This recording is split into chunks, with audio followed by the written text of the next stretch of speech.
Pokémon Dark Worship to romhack z całkowicie nową historią, którego wydarzenia dzieją się w regionie Seafood i w którym tajemniczy zły kult próbuje, według nich, naprawić świat. Dodatkowo została wprowadzona ogromna ilość rzeczy, ale takie najważniejsze to to, że są tutaj mechaniki od mega ewolucji po Dynamaxy, Pokémony do 8 generacji, a nawet hisujańskie formy. Zanim zaczniemy, chciałbym jeszcze powiedzieć, że sponsorem kanału została Eneba, czyli strona, na której możecie kupić taniej przeróżne gierki lub doładowania do nich. Przykładowo, taką Terrarię powiedzmy, kupicie sobie 40% taniej względem Steama, albo Ekspedycję 33, która uważana jest za jedną z najlepszych gier tego roku o 33%. Chyba że chcecie jakieś Riot Pointsy do LoL'a, czy Robuxy nawet, to też tutaj są taniej. Link do Eneby znajdziecie w opisie, z którego korzystając wspieracie mój kanał, więc zachęcam, no już więcej nie przedłużam i zapraszam do oglądania. Na starcie profesor Yami przywitał mnie w regionie Owoce Morza, a potem klasycznie musiałem mu się przedstawić i obudziłem się w swoim pokoju w Casper Town. Po zejściu do salonu porozmawiałem z mamą, która miała na imię Mama, tylko że po portugalsku, a potem udałem się do laboratorium ze swoim przyjacielem Gochem wybrać startera. Możliwości wyboru było całkiem sporo, ponieważ mogłem wziąć któregokolwiek startera z aż 8 generacji, no i lekko kusiło wziąć Froakiego, bo już bardzo długo nie widziałem Greninja na oczy, ale jednak ostatecznie postanowiłem wybrać Litten, bo chyba nigdy nim nie grałem na filmie, nie jestem pewien. Następnie zwiedzając wioskę jakiś losowy ziomek dał mi Lucky Egg, no to całkiem spoko, a potem poszedłem do Marlin Town, gdzie przed centrum Pokémon zawalczyłem z Gochem, dzięki czemu dowiedziałem się, że jego starterem został Mudkip, no i pokonałem go paroma Scratchami oraz Emberami. Z Marlin były dwa wyjścia, ale w jedną stronę nie mogłem pójść, ponieważ jakieś dziecko zaginęło i policja sprawdza tam teren, a drugie wyjście blokował głodny Munchlax, więc żeby mu pomóc musiałem wrócić na drogę pierwszą i wziąć od tej kobiety miód, dzięki czemu mogłem z nim zawalczyć, a że miał leftovers i po prostu jest fajnym Pokemonem, to złapałem go. Droga za nim prowadziła na Mystery Lake, gdzie spotkałem Gocha oraz zobaczyliśmy Izaka, czyli lidera mrocznego kultu, który mówił o złapaniu jakiegoś Pokemona, dzięki któremu będą w stanie naprawić świat i tak jakby stworzyć go od nowa. Oczywiście od razu poszliśmy go pokonać, bo trochę to co mówił było niepokojące, po czym Izak uciekł od nas łodzią, a ja dostałem od Gocha Expshare. Oprócz tego znalazłem niedaleko to zaginione dziecko o imieniu Jimmy, które uciekło z domu, ponieważ przykleiło gumę do włosów swojej koleżance Judith, więc poprosił mnie, żebym w jego imieniu ją przeprosił, co zrobiłem i gdy dziewczynka postanowiła mu wybaczyć, Jimmy wrócił do domu, a ja odblokowałem wejście do Wire Forest. Tutaj spotkałem Barego Sino, który szukał swojego przyjaciela Golda, ale że nie mógł go znaleźć, a mu się nudziło, to postanowił dostać ode mnie przekopę, bo zeswipowałem mu cały team Munchlaxem.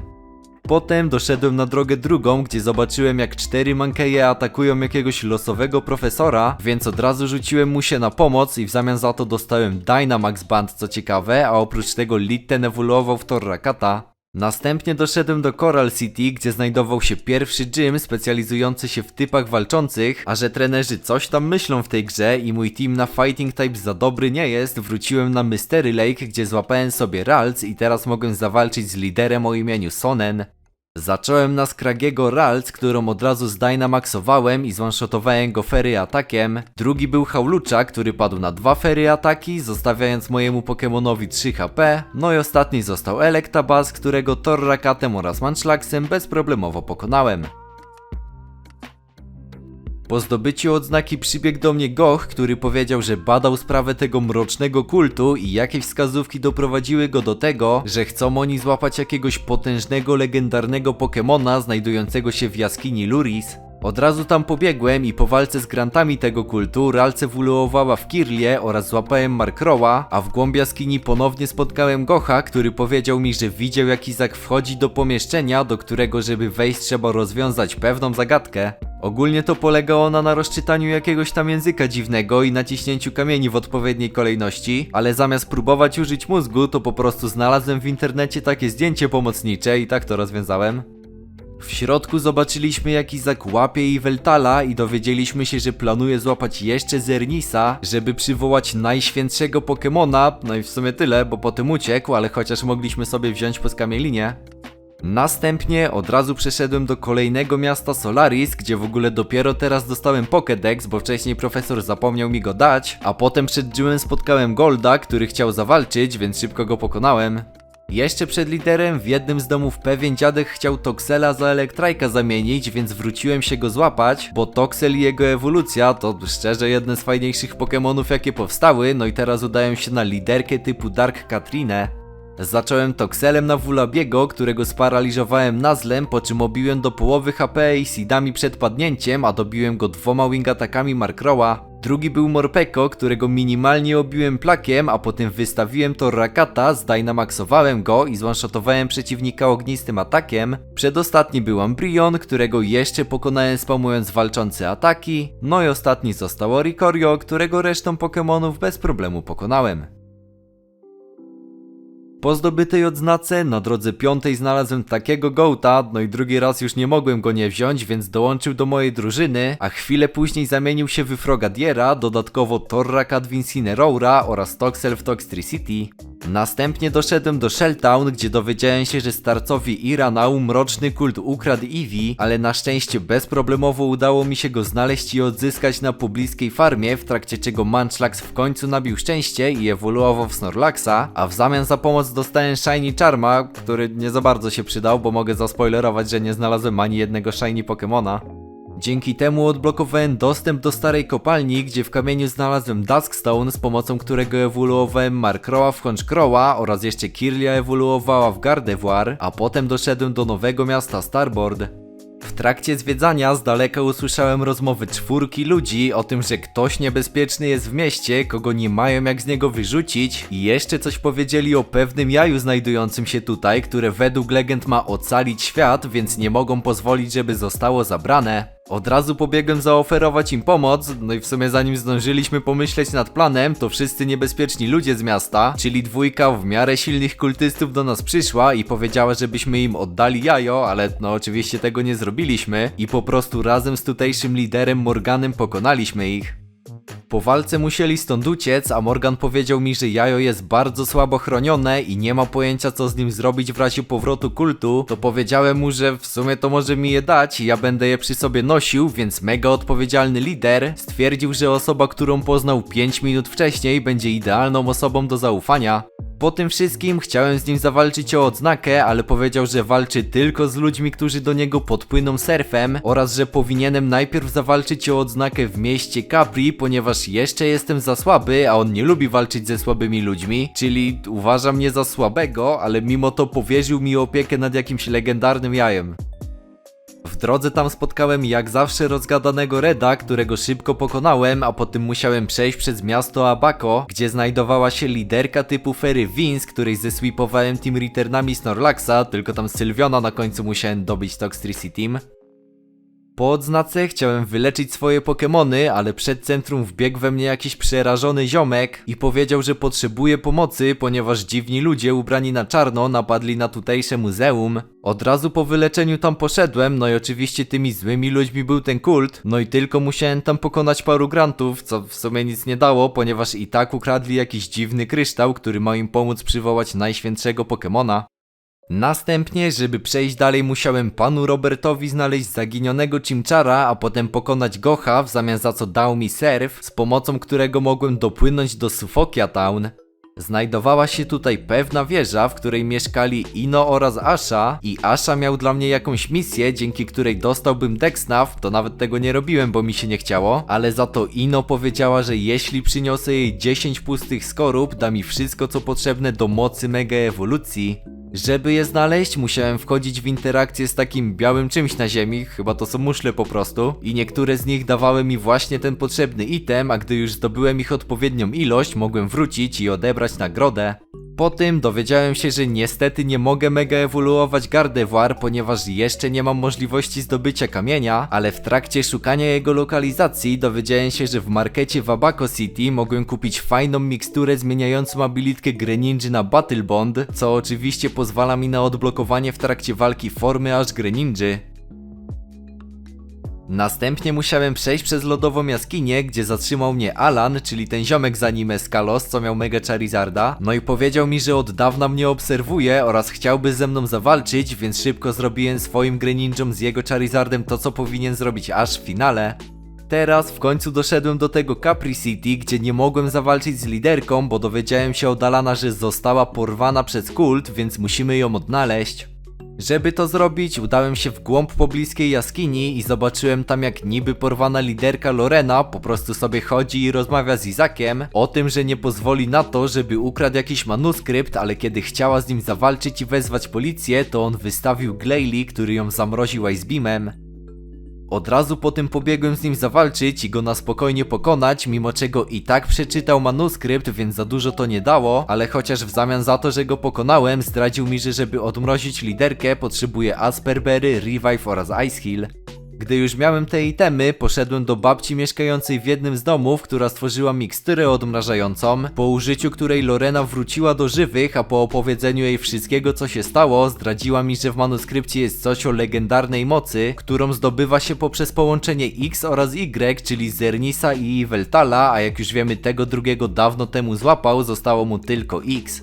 No a potem zawalczyłem z nią o odznakę. Zacząłem Incineroarem na Alolańskiego Ninetailsa, którego zone-shotowałem Flare Blitzem. Drugi był Frostmoth, który skończył w taki sam sposób. Trzecia Frostlass, która niestety była szybsza, więc padłem nic nie robiąc. Honchkrow, którego wystawiłem, też za dużo nie zrobił, a Toxtricity obił go tylko do połowy HP overdrive'em i też padł. Teraz wystawiłem Greninja, a Lorena zmieniła na Jinx, co pozwoliło mi ją bez straty HP pokonać Returnem, dzięki czemu aktywował się Battle Bond. Czwarty był Mega Aboma Snow, to zmieniłem na Gardevoir, która tylko przyjęła Woodhammer i padła, ale dzięki temu na spokojnie mogłem wystawić Snorlaxa i pomimo użycia Full Restore na spokojnie pokonać go paroma Returnami. Przedostatni był Darmanitan, na którym musiałem dać się pokonać i teraz wystawiłem aż Greninja, którego zdynamaxowałem i bezproblemowo pokonałem resztę jej drużyny.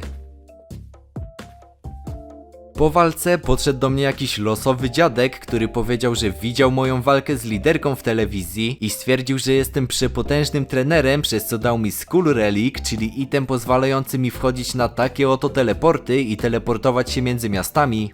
Dzięki temu wróciłem do Starboard City i teraz w końcu mogłem zawalczyć z Morganem, który był dużo prostszy, ponieważ połowę jego teamu pokonałem samym Toxtricity. Po odznace przeszedłem przez pustynię do Pompano City, gdzie od razu zdobyłem kolejną banalną odznakę od ognistego lidera Jareda. Następnie udałem się na drogę 15 i spotkałem tam Gocha z mrocznym kultem, no i w sumie to tak sobie tylko pogadaliśmy, ponieważ przeciwników było zbyt wielu, żeby wszystkich pokonać, ale w trakcie tego jeden z nich wygadał się, że ich szef jest na drodze 6 i robi jakieś mega nikczemne rzeczy, więc ignorowaliśmy ich i od razu pobiegliśmy do tamtejszej jaskini. W środku zobaczyłem tylko, jak Isaac łapie Zernisa, a gdy do niego podszedłem, opowiedział mi kawałek swojej historii, a mianowicie to, że w wieku 17 lat był zwykłym trenerem, takim jak ja, który podróżował po tym regionie razem ze swoim Quillavą. Pewnego dnia jednak postanowił odwiedzić Kanto, gdzie poznał Giovanniego, z którym chcieli pójść do elektrowni, ale po drodze natknęli się na zły gang motocyklistów, który zmusił ich do walki, w trakcie czego mógł motocyklisty mocno zatruł jego partnera, z którym niestety nie zdążył dobiec do centrum Pokémon i Quilava odeszła. Tamtego dnia poprzysiągł sobie, że się zemści, ale na tę chwilę skończył swoją opowieść, ponieważ miał ważniejsze rzeczy do roboty, więc uciekł ode mnie używając Escape Rope. Po tym od razu poszedłem do kolejnego miasta Limia, gdzie pokazała mi się scenka z tutejszego portu, jak Isaac z Grantami płynie łódką na wyspę Otomai. No ale moja postać chyba tego nie widziała, ponieważ najpierw musiałem pójść na 7. już smoczego lidera Lewiatana.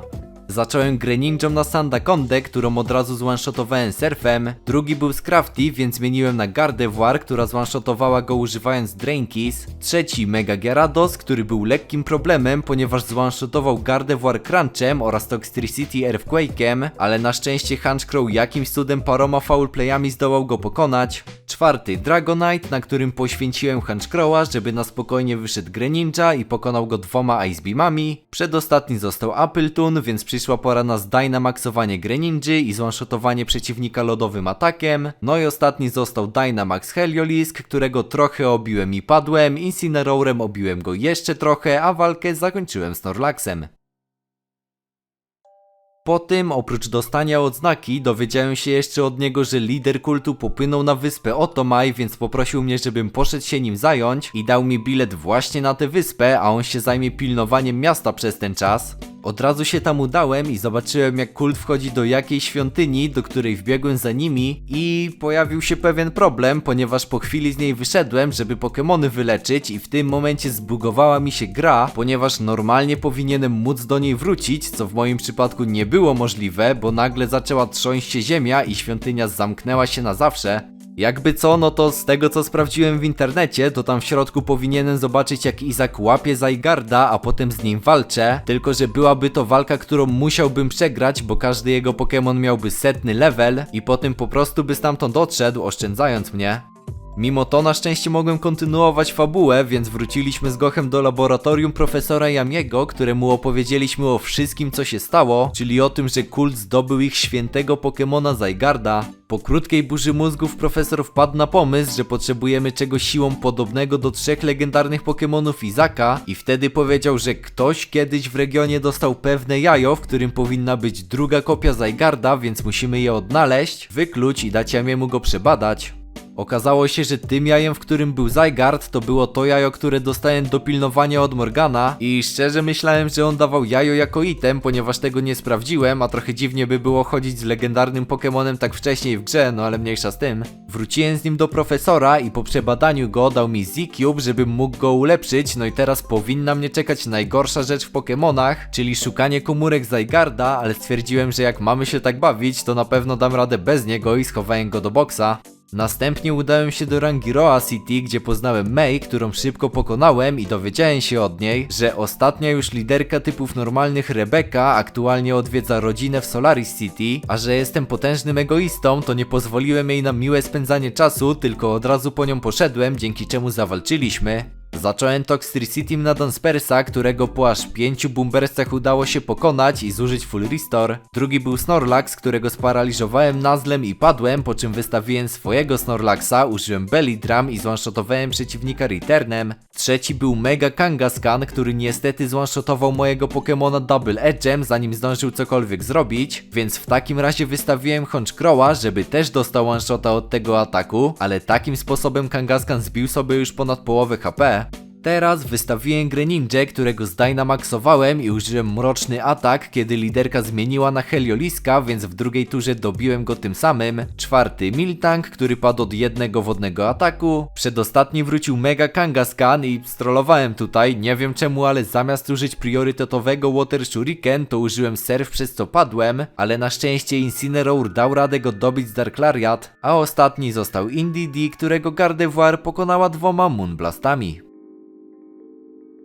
Po wyjściu z gymu od razu podbiegł do mnie prezydent, który powiedział, że potrzebuje mojej pomocy, ponieważ mroczny kult zaatakował region i znajdują się teraz na Mystical Mountain. Od razu do nich pobiegłem i akurat kiedy miałem zacząć swoją pierwszą walkę, przybiegł do mnie Goch, żeby mi pomóc. Razem na spokojnie pokonaliśmy wszystkich grantów, po czym doszliśmy do Izaka i Zygarda, którzy chcieli wykonać swój plan, czyli sprawić, żeby każdy człowiek w regionie zapadł w wieczny sen, w trakcie którego mieliby sny o swoim wymarzonym życiu, co chyba nie do końca jest spoko, więc postanowiłem mu przeszkodzić i z nim zawalczyć. Zacząłem Greninją na Corsole, którą pokonałem bez straty HP Dark Pulsami oraz Surfem. Drugi był Marshadow, więc zmieniłem na Snorlaxa, ale dostałem one-shota Close Combatem. Wystawiłem teraz Honchkrowa, no i on też dostał one-shota akurat, ale dzięki temu tak sobie zmniejszył spec defa przeciwnik, że zone-shotowałem go Surfem aż Greninja. Trzeci był Mega Gengar, którego zone-shotowałem Dark Pulsem. Czwarty Dragapult, więc zmieniłem na Toxtricity, tylko po to, żeby go poświęcić i żeby mógł na spokojnie wystawić Mega Gardevoir i zone-shotować go Drainkissem. Przedostatni był Mimikyu, którego jeszcze trochę obiłem Psychikiem i padłem, więc dobiłem go Surfem Greninja, a ostatni został Aegislash, którego zone-shotowałem Dark Pulsem.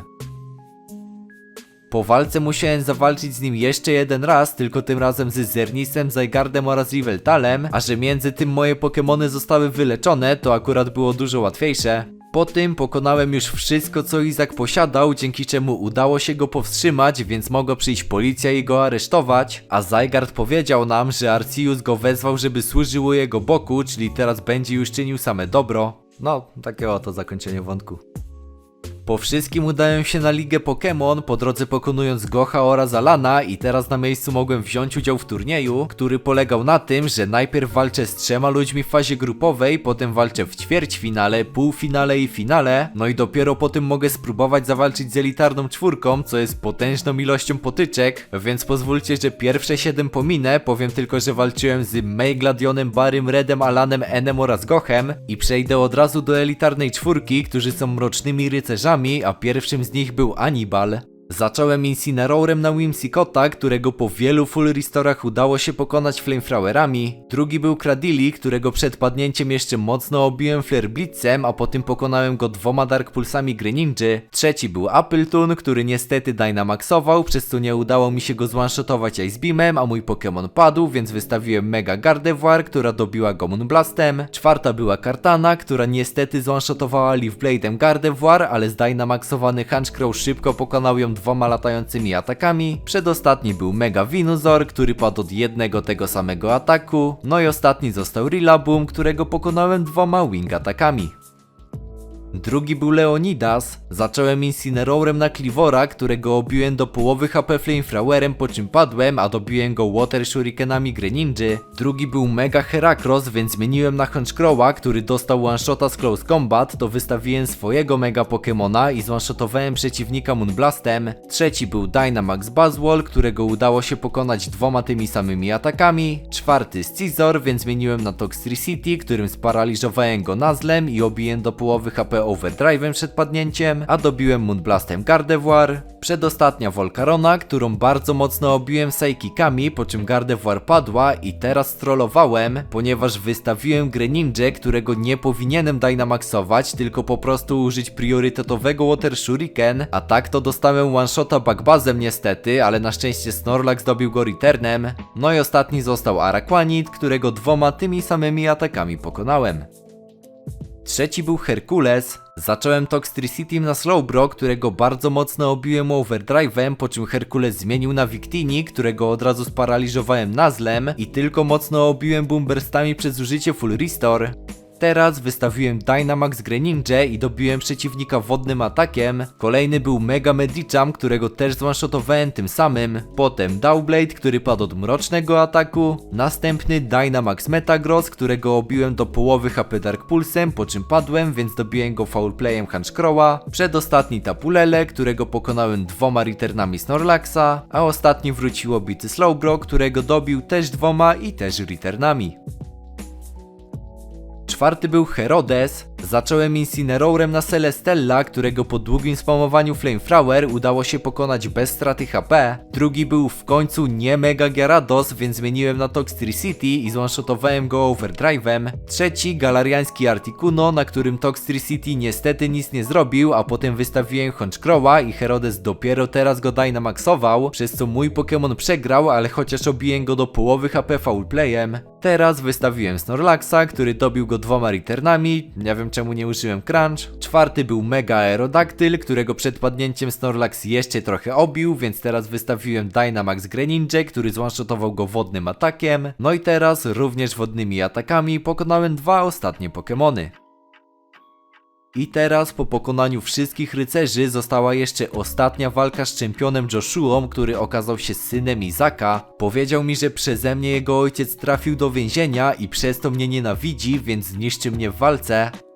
Zacząłem Mega Gardevoir na Tyranitar, którego nie udało mi się zone-shotować Moonblastem, ale za to on już mnie zone-shotował Heavy Slamem, więc dobiłem go Surfem Greninja. Drugi był Raikou, na którego wystawiłem Toxtricity, ale potem zmienił Volt Switchem na Dragapulta, kiedy akurat użyłem Boombursta, więc nic mu nie zadałem, a potem jeszcze dostałem one-shota Draco Meteorem. Teraz wystawiłem Snorlaxa, którym totalnie zniszczyłem przeciwnika 2 crunchami. Trzeci wrócił Raikou, którego zone-shotowałem super efektywnym horsepowerem. Czwarty Ferrothorn, więc zmieniłem na Incineroara i przez deszcz pokonałem go aż 2 Flamethrowerami. Przedostatni był Excadrill, który zone-shotował mnie Earthquake'iem, ale za to mogłem bezproblemowo wystawić Greninja i również go zone-shotować, tylko że surfem. A ostatni został Clefable, którego obiłem Greninją, po czym padł, a walkę zakończyłem returnem Snorlaxa. Po walce Joshua postanowił, że weźmie swoją drugą drużynę i od razu bez leczenia ze mną zawalczy, więc stwierdziłem, że też pierwszy raz w tej grze użyję itemów leczących, no to teraz już bezproblemowo go pokonałem. Po wszystkim powiedział, że to nie koniec z nami, ponieważ zemści się na mnie, stworzy jakiś potężny kult czy coś w tym stylu i jakieś tam mega nielegalne rzeczy będzie robił, po czym uciekł, ponieważ policja już do nas jechała, więc może kiedyś będzie druga część tej gry.